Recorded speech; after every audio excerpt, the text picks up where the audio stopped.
నమస్తే అన్న, నా పేరు రమేష్. మాది రంగారెడ్డి జిల్లా ఇబ్రాహీపట్నం మండలం. మేము వచ్చిన వాళ్ళందరము 33 జిల్లాల నుంచి 632 మంది కంప్యూటర్ ఆపరేటర్ ఇక్కడ రావడం జరిగింది.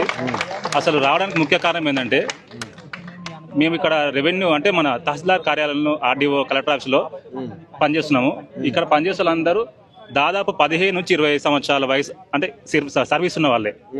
ఇట్లా చేసుకుంటూ ప్రతి పనిలో ప్రభుత్వం నడుస్తుందంటే, ఎంఆర్ఓస్ నడుస్తుందంటే అందులో 99% మా పాత్ర ఉంటుంది.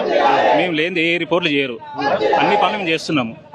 ఇట్లా కొన్ని సంవత్సరాలు చేసుకుంటూ మా వయసు మొత్తము ఒక్కొక్కరికి 45, 50 సంవత్సరాలు ఉన్నారు. అందరూ మహిళలు, వికలాంగులు, వితంతు మహిళలు ఉన్నారు.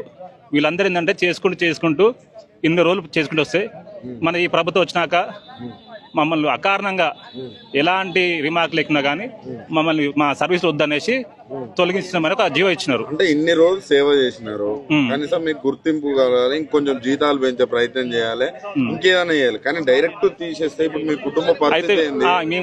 మన ప్రజాప్రభుత్వం వచ్చింది, మన ప్రజల ప్రభుత్వం, మన పేదల ప్రభుత్వం వచ్చిందని మేము ఎంతో ఆశపడ్డాము.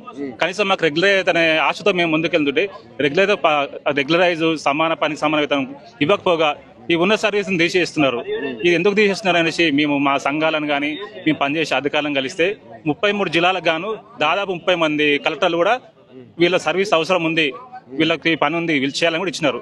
కానీ మరి మా పైన ఎందుకు ఏదైనా తప్పు చేసినామా అంటే అట్లా లేదు, ఎలాంటి కారణం లేకుండా తొలగించారు. అంటే మీకు సంబంధించిన రెవెన్యూ డిపార్ట్మెంట్ సంబంధించిన పొంగులేటిని కలిసే ప్రయత్నం చేస్తున్నారా? గౌరవ మంత్రివర్గులు అందరినీ కలిసినాము. ఒక సీఎం గారిని తప్ప మన మంత్రివర్గ ఎవరితో అందరిని కలుస్తున్నాం, అందరూ చూస్తున్నాం. సానుకూలంగా మనం పోయినప్పుడు మాకేదో సమాధానం చెప్పి పంపిస్తున్నా తప్ప దాదాపు ఒక 6 నెలల నుంచి మా కుటుంబాలు ఎంత మనోవైన గురైందంటే అసలు చెప్పలేని పరిస్థితి ఉంది. ఇప్పుడు కనీసం జీతం రాక ఊర్లో మన కిరాణా షాప్ పోతే కనీసం సామాన్లు మాకు ఉద్ధరించే పరిస్థితి లేదు. ఇంత చేసుకుంటూ అయినా కానీ మేము సరే మనం ఉద్యోగాన్ని నమ్ముకున్నాం, మనం కన్న తల్లి లాంటి మన సంస్థ రెవెన్యూ కాబట్టి దానికి మా జీవితం మొత్తం దారపోసినాం.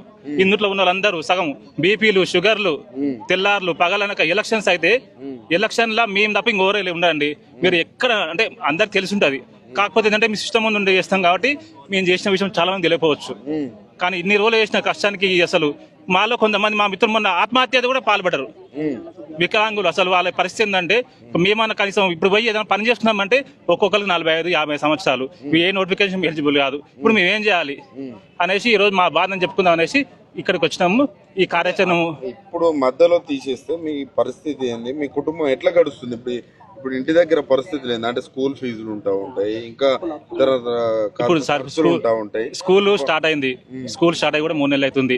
ఏదో మనం గుర్తుపడతారు కాబట్టి మనం ఫస్ట్ స్టార్టింగ్ లో ఫీజు కట్టకున్నా కానీ ఆ ప్రిన్సిపాల్స్ కానీ వాళ్ళు కానీ ఏదో మన మొహంగా చూసి జాయిన్ చేసుకున్నారు. ఇప్పుడు పిల్లలకు ఫీజులు ఏమవుతాయి, బుక్స్ ఏమవుతాయి? 3 నెలలు వచ్చింది ఫీజు. మొన్న మా పొరగాని రాణిస్తలేరు. ఇప్పుడు ఏం చెప్పాలి, అందరి ముందు పొరగాడు సేమ్ ఫీల్ అవుతున్నాడు. అట్లా ఇక్కడ